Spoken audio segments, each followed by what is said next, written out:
Welcome to Betrayal Trauma Recovery, BTR.org. I'm Anne. I'm sure you remember what it was like when you were searching for help, maybe for your husband, hoping to find the right program or therapist. That's why I started podcasting. I supported my husband through 7 years of pornography addiction recovery, and not one therapist during that time told me I was experiencing emotional and psychological abuse and sexual coercion. I didn't want any other woman on the planet to be in the dark. If you're like the majority of my listeners, you're experiencing the type of abuse that's invisible and difficult to wrap your head around. Your husband is using porn or having affairs or lying to you, and you're getting the same bad advice about how to improve communication or your relationship. If you need support from women who totally understand, check out our daily group session schedule at btr.org/group. We'd love to see you in a session today. One simple, anonymous way to help spread the word is to click, follow, or subscribe to the Betrayal Trauma Recovery podcast on your favorite podcasting app. While you're there, every 5-star rating helps make this podcast more visible and will help save other women from getting the wrong kind of help, like a couple program that will make this type of abuse worse. For those of you who follow or subscribe to this podcast, thank you so much. Your support means so much to me. I have Caroline on the podcast today. She is a BTR client who recently got divorced. So we're going to talk to her about her experience. Welcome, Caroline. When people ask you why you got divorced, what is your response? Although I knew about my husband's pornography addiction from the beginning, I didn't know what that entailed. Is it kind of a triggery experience to have to talk about it with people who are wondering why you got divorced? It's definitely like a panic zone because you don't know how people will react. Some people are very educated on pornography addiction and others aren't. You know, they believe that it's normal. Mm-hmm. So the reactions vary. It's only been in the past few months that I've felt like I can actually say the word pornography when I'm talking about my divorce. So you mentioned that you knew about his pornography use while you were dating or before you got married. Did you see any other red flags? As I was thinking about it post-divorce, I was incredibly surprised at how many red flags there actually were. Some of those narcissistic traits were that our dates were always extremely lavish and expensive, and it seemed that he just had untapped funds. From the get-go, date one, he wouldn't give me hardly any time alone. Always had to be around me, knowing what I was up to. Surprise visits, he would fake sick at work just to come see me. It kind of felt like he almost forced himself into my life, and I was flattered at the time, thinking, wow, this guy really likes me. He's so cute. He's got all this money. He's got a good job. But now I see it as him being controlling and insecure and kind of practicing those narcissistic traits. Yeah. He was a strong member of his church up until a few months before we met, and he had a lot to say about his inactivity in the church, a lot of excuses, how he was being treated unfairly. He undermined his parents while still having them in the palm of his hand. He constantly sought praise and validation, down to like the littlest things. If he wiped off the counter, he would say, hey, look what I did. I wiped off the counter.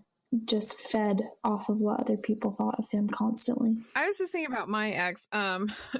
He contacted some people in my life because he was trying to get information about filing taxes before we were divorced, but while we were separated.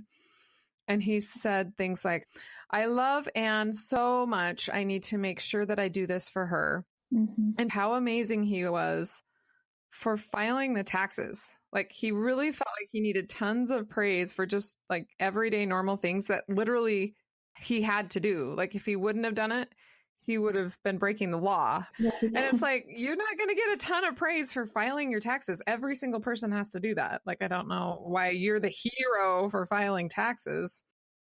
Being educated about what narcissistic behaviors are, super important for women so that they can know, oh, that was not a man being completely and totally in love with me. That is love bombing.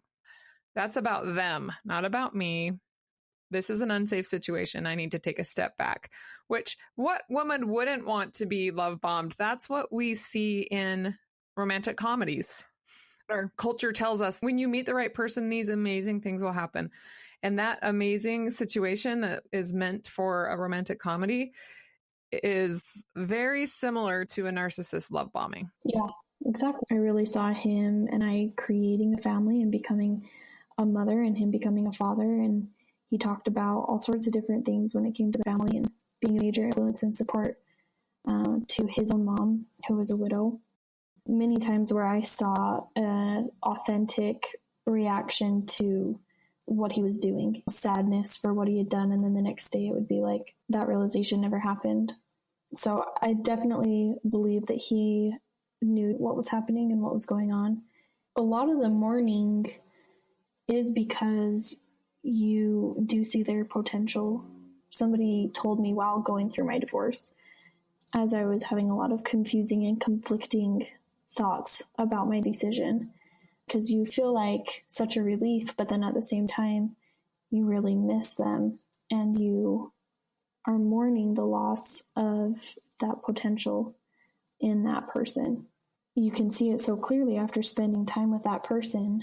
And it's so hard because you want to take them by the shoulders and shake them and tell them, hey, I believe in you. I see you. I hear you. I love you.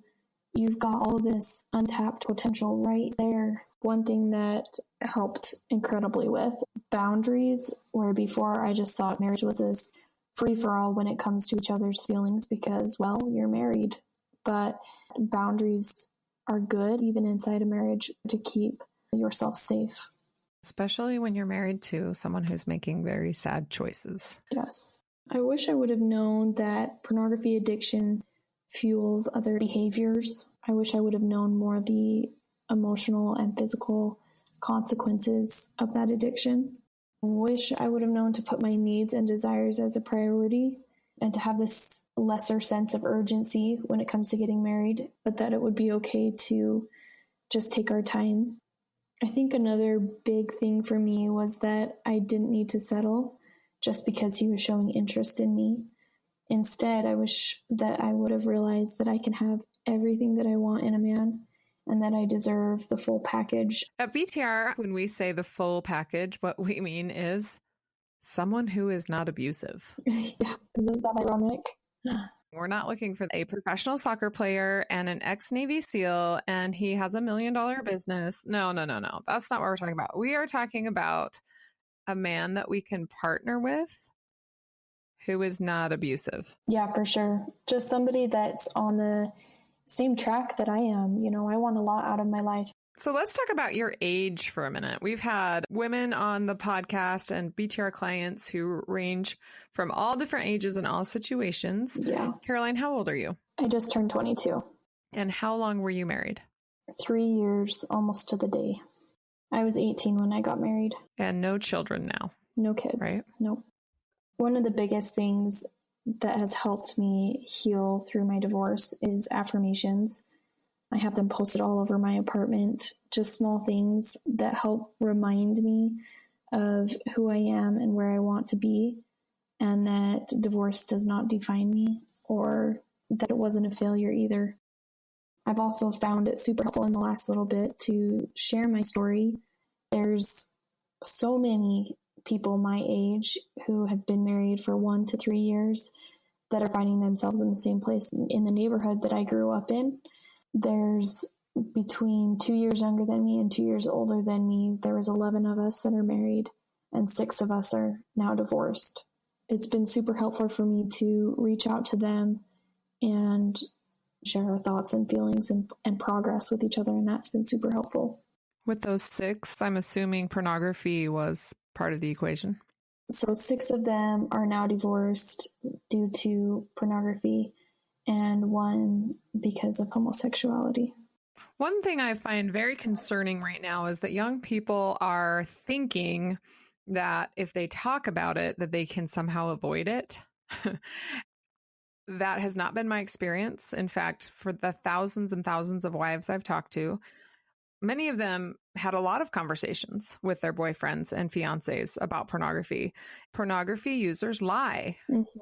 A conversation about it or asking the right questions is not going to lead us to the truth, usually. The only thing that will lead us to the truth is observing their behaviors and getting really in touch with, what do I need? When do I feel safe? Who am I? Being in our own recovery space so that we can observe those unhealthy behaviors in someone else. Yes. For example, a lot of people think, well, if I am open and I'm kind and I don't shame the person, then it will give them a better opportunity to tell the truth.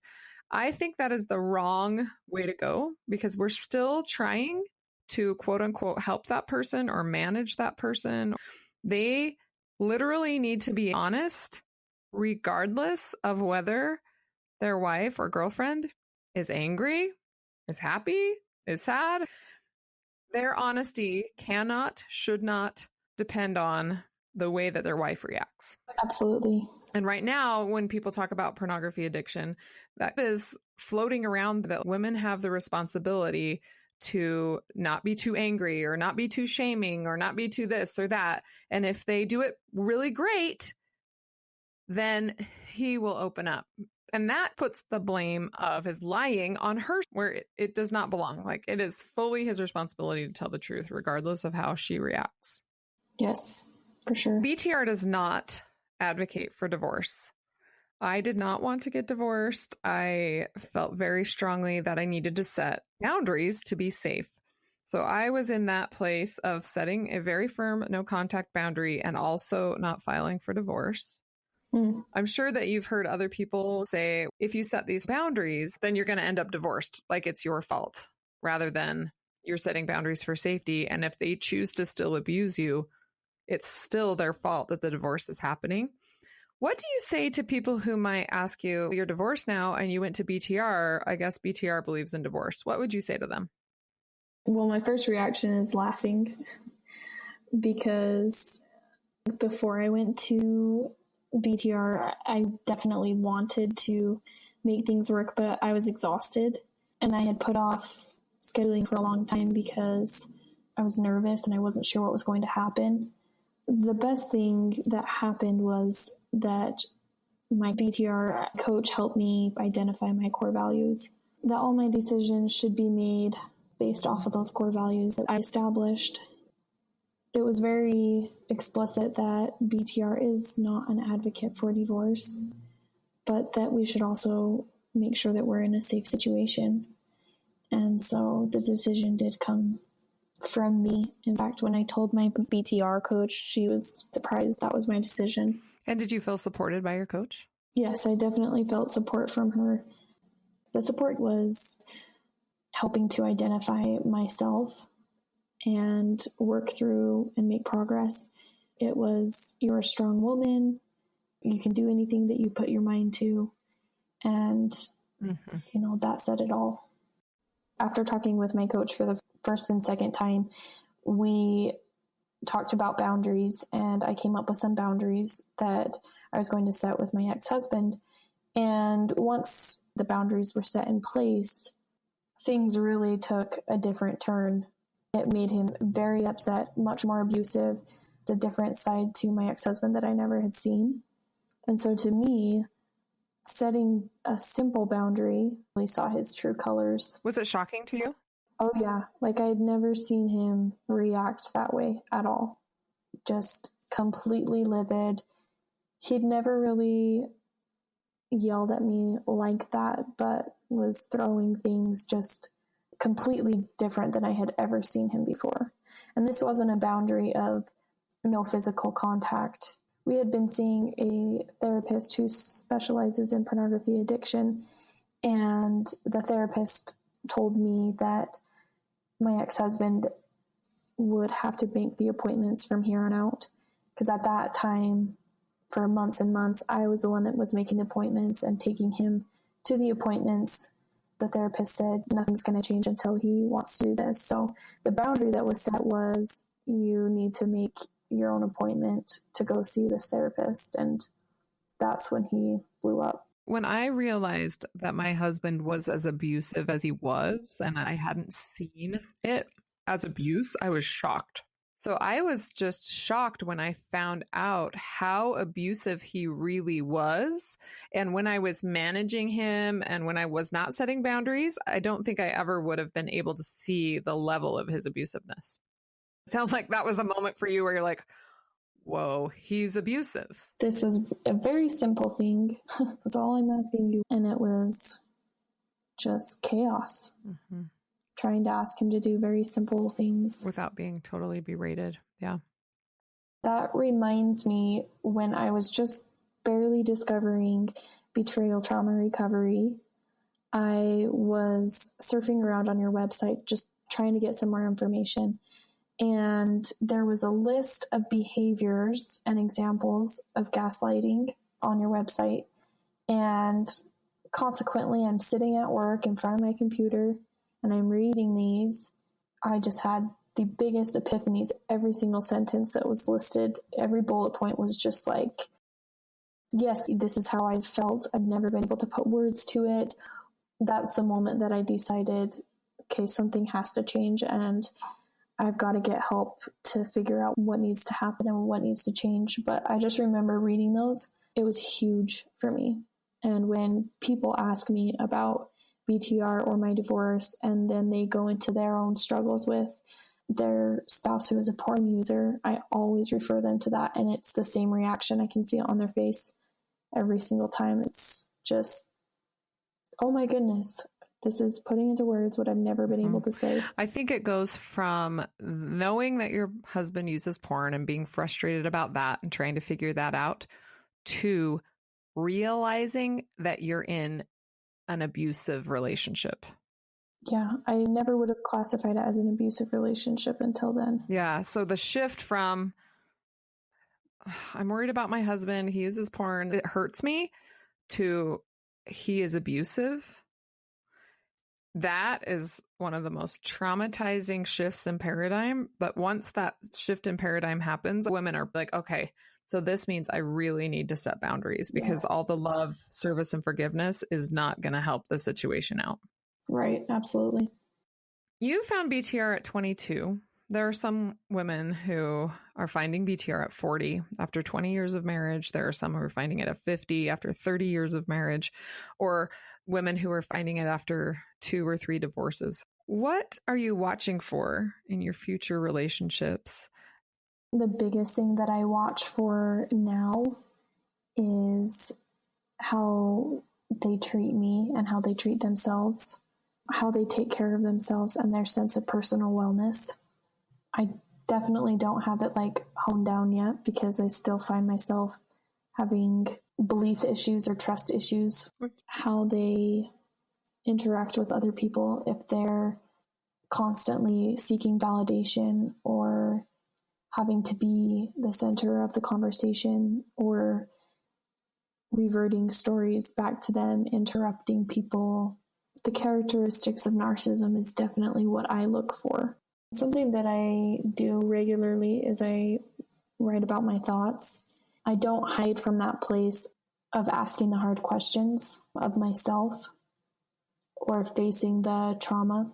So if I am triggered, I like to come home at the end of the day and write about it. And sometimes I keep it and sometimes I throw it away as a symbolic gesture. I'm done with you, done with this feeling. I notice that I'm a lot more self-aware with my thoughts. You know, exercise and being outside has helped astronomically throughout the process of just feeling whole again and able and strong, just staying connected to my feelings overall. It sounds like also just staying connected to reality. Yeah. Because in order to be with an active porn user who's abusing you, you're either always fighting with them, and so there's like this constant chaos, or you sort of have to live in their reality, which is not reality. Mm-hmm. I remember one day I walked out of the house and I was walking outside and I looked up and I felt the sun on my face and it felt so new. It was like, and I looked at the birds and I remember the birds flying by and I remember looking at a tree and it was swaying and it was almost surreal. Like, is this real? This is reality. Mm-hmm. And I just thought, wow, I've been living in this fog inside my house with this abusive situation, and my reality has been so skewed. And I started trying to do that too, just walking outside, letting the sun be on my face. I garden. Self-care is on my list of what I'm doing now to heal and to grow. I like the journey of it, and I'm okay that it's a really crazy journey and that I'm not doing fantastic at it, but at least I'm making small steps forward. Yeah. Caroline, I know that your mom has listened to the podcast and that she's really familiar with BTR. So a lot of the things that you were learning, she also knew because she listened to the podcast. How has that helped you as you've progressed in your healing? Well, obviously the introduction to BTR by my mom was super helpful. I am forever grateful for the education that my mom has about pornography addiction, because that's what it boils down to, is gaining an education about what this addiction does, and being able to have my mom there as a support was super helpful. You know, being able to kind of take the emotion out of the sadness that her daughter is going through this and being able to look at the facts was very helpful. Nobody wants that to be their friend or their daughter or their sister. For a brief moment, there was that reaction from my mom of, you need to keep trying. And then the next day she called me and she goes, honey, I was wrong and I'm sorry and I'm here for you, which she was only able to do because of the education that she has. I wish everyone who is going through this had a mom who is also listening to the podcast. For sure. Caroline, thank you for being here today, and I'm so grateful that you found BTR. Thank you, Anne. If this podcast is helpful to you, please help us reach other women by following or subscribing and giving us a 5-star rating. Thank you for helping other women find us. If you've already purchased a copy of my book, Trauma Mama, Husband Drama, please circle back and give it a 5-star rating. A lot of women are searching for books about betrayal trauma on Amazon, and rating Trauma Mama will help them find this podcast, which is free to everyone. Your donations keep this podcast going. Go to our website, btr.org, scroll to the bottom, click on Support the BTR Podcast. And until next week, stay safe out there.